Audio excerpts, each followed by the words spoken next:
Well, thanks for joining me out here. This is going to be episode 1 of a small series I'm going to put together throughout the summer and into deer season going on. Basically, it's going to be over my 20 acres and everything I'm doing to harvest a mature buck on this property and bring mature bucks onto this property. That's the main goal. So a little background, starting off, going back last September of 2019 is when we purchased and moved into this house that came with this 20 acres. Now, you know, when we first came out here and looked at it, it was all just wild grasses growing up everywhere. A bunch of red cedars behind me, has 4 ponds in the back, but really that's all it had. I mean, I know from Google Images, looking at it, one of the big things that drew me to it was that this 20 acres is connected to one of the biggest blocks of timber, chains of timber, I guess I should say. And I mean, I can't even tell you how many miles. I mean, at least 20 miles or something like that.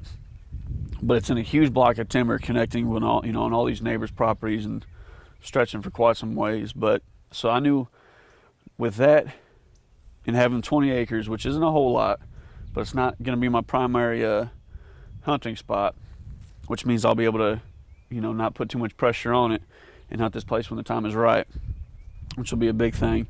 But I knew that with all that combined, all I had to do was really come out here and get food, and that would bring some big bucks out here.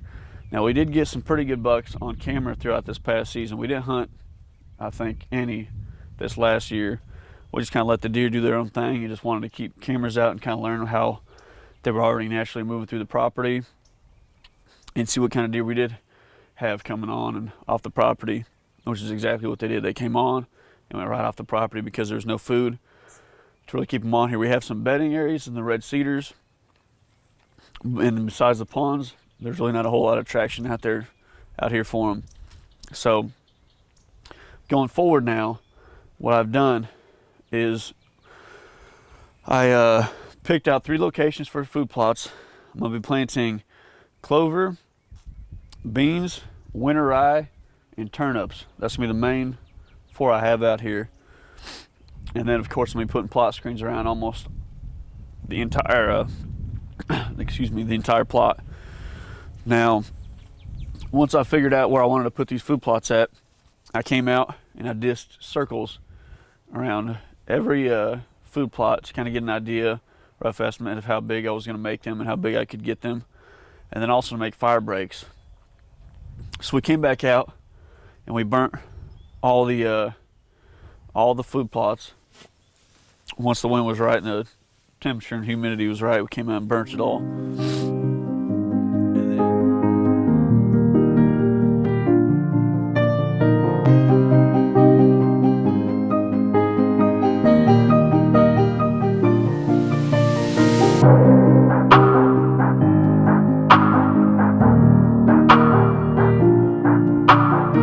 And then the first one on my list was a clover plot. So I went back to the clover plot because I knew I needed to get that in before any of this.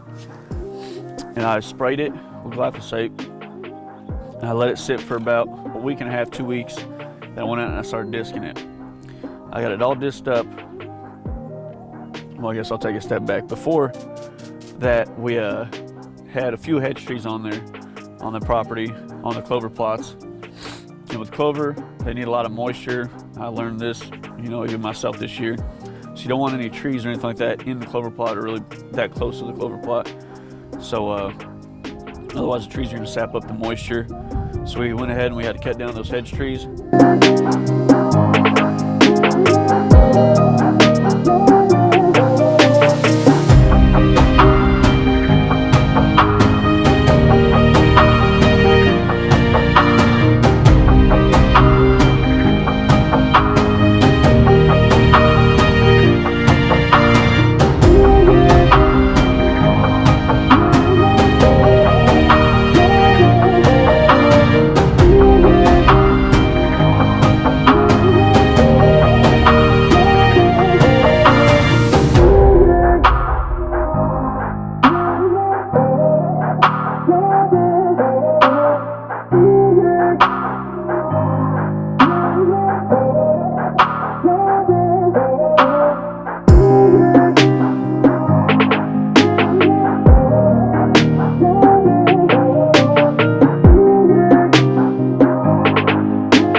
did that, that's when I went back and dissed it and sprayed it with some glyphosate some more.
Came back out here, like I said, we redissed it all back up just to get some soil movement a little bit going.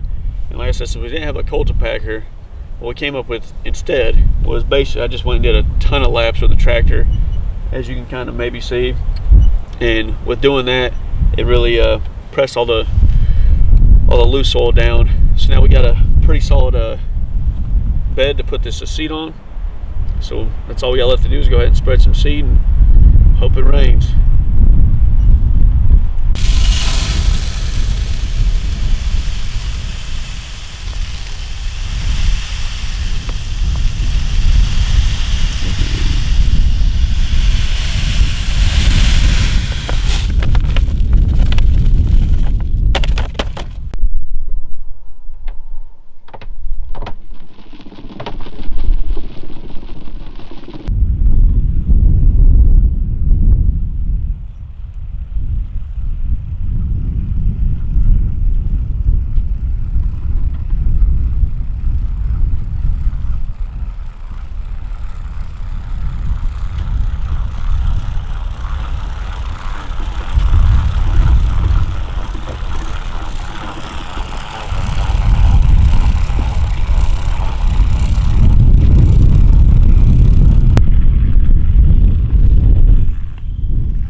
So once we basically had the clover plot taken care of, another priority I had on my mind, before I even started worrying too much about the beans or the turnips, because they came quite a bit later, a month later after the clover. I went back in my red cedars because they're pretty thick for the most part. I know deer were traveling through them, but I knew they were having a hard time, so I went back there and actually cut a travel corridor going through it from east to west. And in doing that, I found a few pockets back in there, pretty good sized pockets. I cleaned those about a little bit more to not only create that travel corridor, but it's going to have some good bedding in there now too, which throughout this summer I'm going to go back in there and cut a couple more travel corridors for them, because I believe I can get away with that. So that's the big things we've done so far. I know next I'll be starting the bean plot, getting that dished up this weekend and getting the beans out. So hopefully you guys stick with us. There's a lot of potential, and you don't need to own hundreds of acres to harvest a big buck, and I hope to show you guys and prove that to you this season.